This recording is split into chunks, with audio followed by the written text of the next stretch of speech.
Welcome to the Love City Arts Podcast. I'm Andre in the Flow.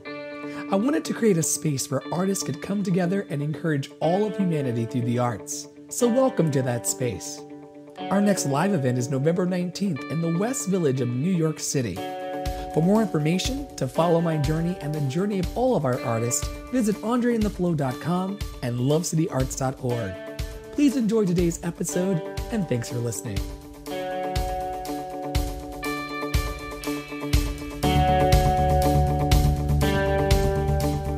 I can see clearly now, the rain is gone.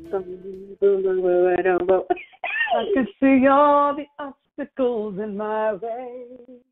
It's going to be a bright, bright, sunshiny day. Do you know that song?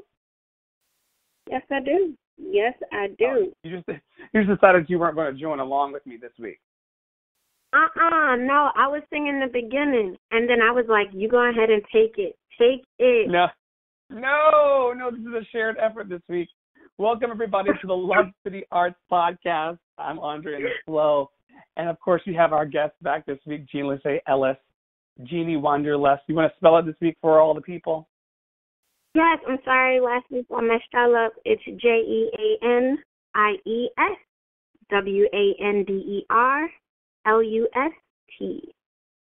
Boom. Yes. Jeannie Wanderlust. Welcome back to the podcast for the second week.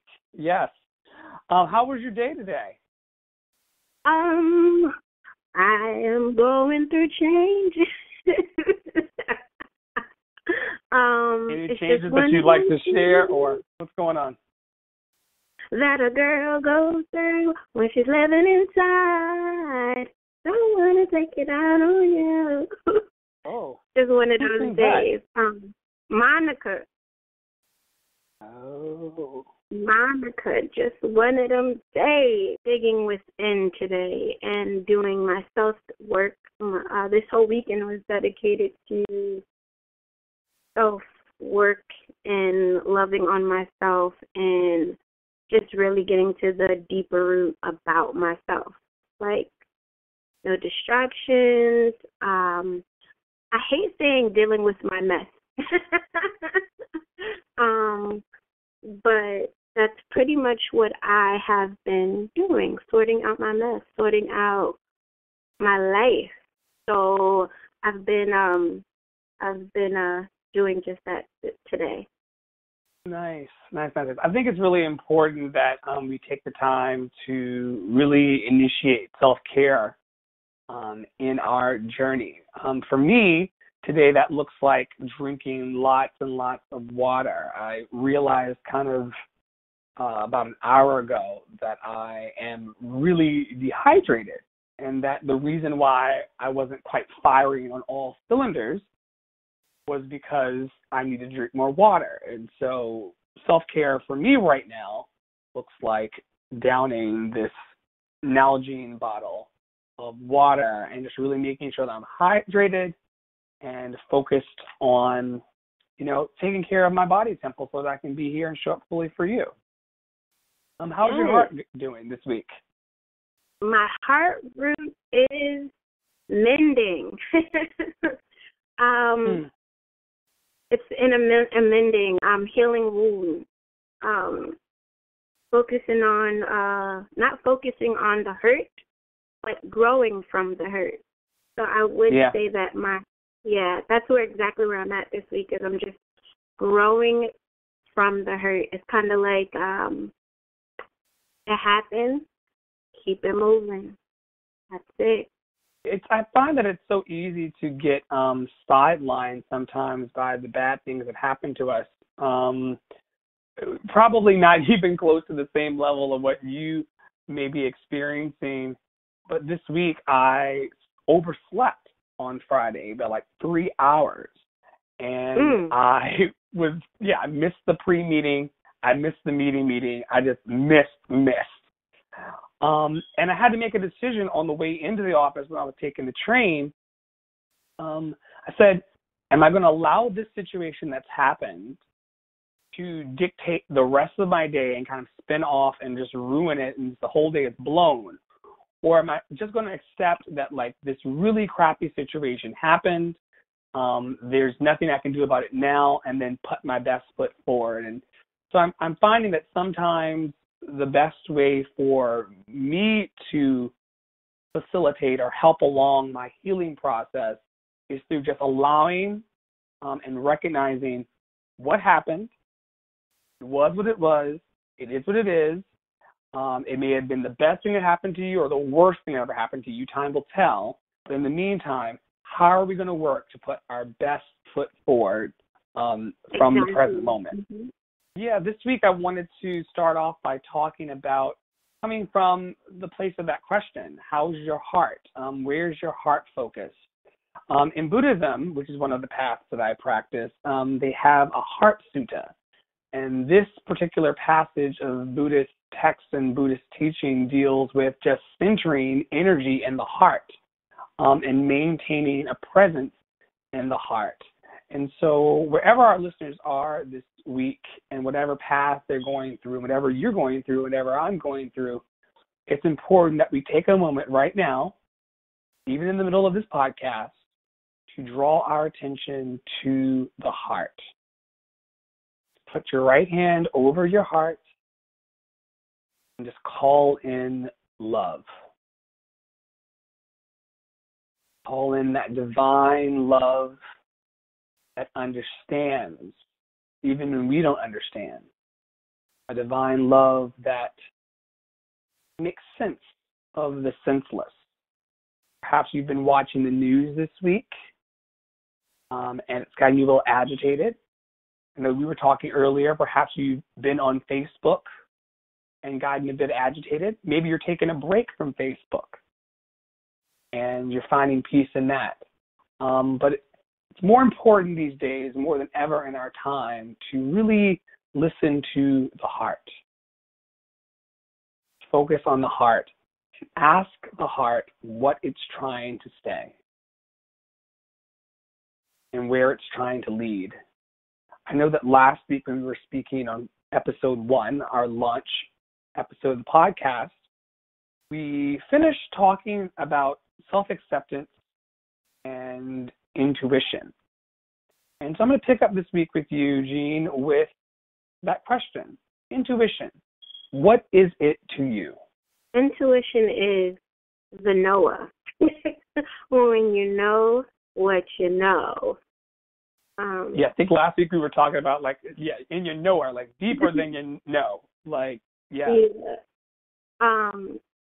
Just knowing that gut feeling about anything and just trusting that gut feeling. That's your intuition. When you know in your heart, this is something that I really want to do. This is something that it could be anything. Or this is something that's really not good for me. And this is something that's really not. That is your knower.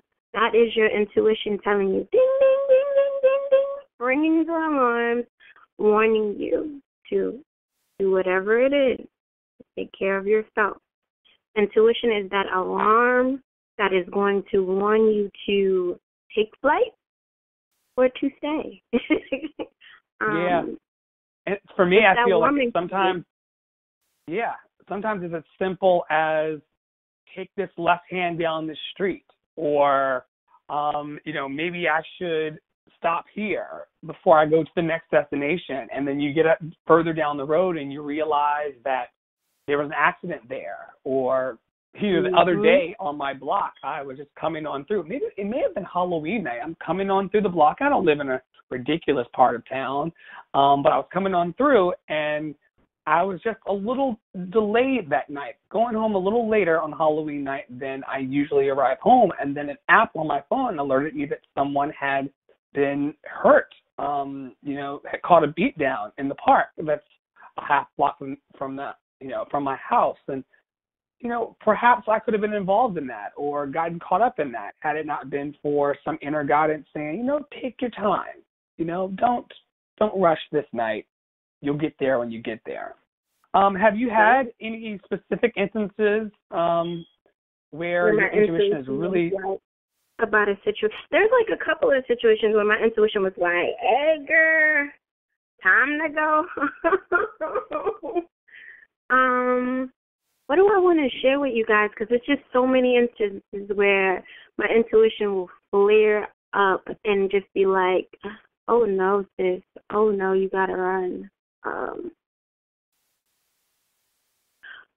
right. So there was a time that I was dating someone, and our paths were just not aligned. There were things that they were doing that were no longer, and I don't want to say they weren't healthy to the both of us. They were destructive. They were, conducting themselves in a destructive way, and not building that person up. And when you're thinking about, like, I find that when you are trying to build each other up, you don't want to do anything that's destructive to the other person. You get what I'm saying? So you're talking about unity, and you're like, oh, yeah, everything I do, I'm going to try and build for the both of us. I'm not going to try and, make you look bad in the street, or you're not going to do this. You're saying unity as in the coming together in a relationship?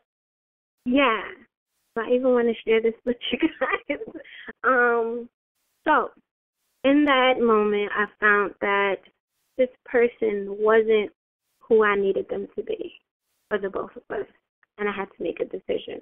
I had to make a decision whether I stay and be upset and be miserable and be extremely destructive to this person. And my intuition just kept saying, run, girl, because this is not healthy for either one of you. Or stay and be miserable. And I ran. And there was times where I just was like, this is the person that I really want to be with. This is the person that I love. This is the person that, I've spent so much time with. Why do I want to leave? But I needed to run. I needed to run as fast and as far as I could because we were being destructive to each other. That person wasn't being built up. I wasn't feeling fully fulfilled, or my cup wasn't being filled. And I just kept trying to want more for this person than they wanted for themselves. So I would say that is one of the times where my intuition kicked in and told me to run. Yeah. It's so interesting how it can be a still small voice, and yet we'll find all kinds of ways to kind of rationalize ourselves out of what we're feeling. I want to also interject that, like, sometimes intuition isn't a booming Morgan Freeman voice saying, No. "Oh, you gotta go right now." Sometimes it's just you coming to your senses and going, "Hey, this situation isn't good for me, and I think it might be time to leave." Or on the more positive side, you may feel like you've been wanting to start a new business, or start a relationship, or, do like I did this afternoon and go to hear the Brooklyn Tabernacle Choir sing and record. And I followed my intuition. I got out of bed and said, I want to go. I want to be there. I want to experience this for the first time. And I had a decent time, hearing a choir that I've only heard on the radio. And so my intuition told me, hey, you're really, really going to love this experience. And the church is beautiful. The choir sounded amazing. It was a really kind of surreal experience, if I do say so myself. But your intuition will lead you both away from the negativity and also push you towards the positivity in your life. I wanted to ask you, how has your intuition led you to self-acceptance? Oh, my God. I needed to accept a lot of things about myself. And, you got to accept the good or the bad. And the good and the bad part of yourself to truly be whole. And if you are just blindsided by just accepting only the good stuff, you will never see the bad stuff. My intuition led me to be whole, if I could say, because now I can see myself from all angles. Before I wasn't able to see myself from all angles. Just, what? I don't do that.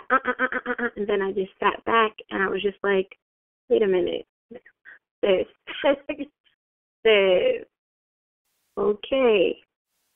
So there are times when my intuition will tell me, all right, you know that you can do this. So the question is, how has your intuition led you to self-acceptance and self-love? All right. So the launch of Love City Arts, actually, I hadn't, my cousin Andre started Love City Arts. And I've been struggling and running away from art. Art is and has been my whole life. But I've been running away from it for a long time. And before Love City Arts, I happened to be in company with a lovely young lady named Michelle who reached out to me, and she was like, Jeannie, I want you to dance with me. And she's like, I'm working on this project, I want you to dance with me. And I thought about it, I was like, I'm so fat now. I don't know if I'm ready. I need to work out. I haven't danced in so long. And she was like, just come on and do it. And I was just like, I'm, a year and a half out of surgery. I don't move how I used to. So I'm not comfortable. And I really wasn't comfortable at all. And right around that same time, Andre started doing Love City Arts. So I said, Andre kept like again with the foot on the neck. So I know you dancing at Love City Arts, girl. And my intuition was just like, I gotta do it. And I have no regret, thanks to Michelle and Andre, I have no regret for getting back into dance. Definitely grateful for the whole family, the Wilson family. Thank you, Andre, for waking me up and reminding me of what heals, because art does heal. And during that time... You're welcome. During that time, I needed healing, and there were different ways that I needed to heal. I was hurting in so many levels. I had, broken up with somebody. I was dealing with all these different emotions at that time, and I'm looking at all these alternatives, and I'm just like, sis, all those things you're looking to heal you, it's right in you, and you need to come on and get yourself together. Go back to your first love. Go back to dance. That's a wonderful point that I can't let pass. You just said it so perfectly. Everything that you need to heal you. And I'm not talking about the major depression and, major disorders and things like that, which, we would always advocate for you to find a physician, as I say, someone with letters behind their name, to treat. But all of these disturbances in our self-image and our ability to love ourselves, everything that we need, every tool that we need is within us. It's already there. You just call on it. Call on the art from within you. That's why Love City exists, to allow artists to call on their inner wisdom, that soothing balm that's inside them can heal more than we could ever imagine. When we come back on part 3, our final episode with Jeanleshea in this part of the series, I'm sure she'll be back time and time again, but part 3 of this kickoff of the Love City Arts podcast, when we come back, can we talk about some of the actual tools in your box? Sure. What got me together. What got you together?